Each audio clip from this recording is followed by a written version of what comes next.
Today we'll talk about how can you fix this problem or know how you can do that on your XAVPN app.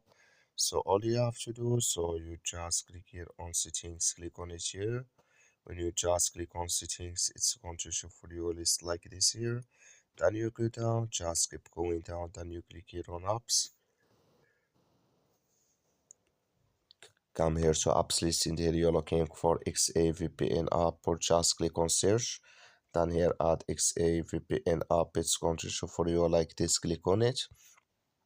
So then it's going to take you to this list, click on force stop, then you click on OK.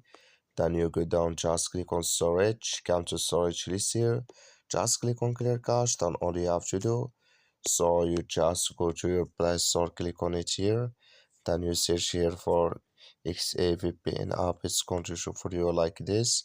You will find here update, click on it, then it's going to work with you. That's all you have to do. Thank you for watching. Don't forget to support us by liking, subscribe.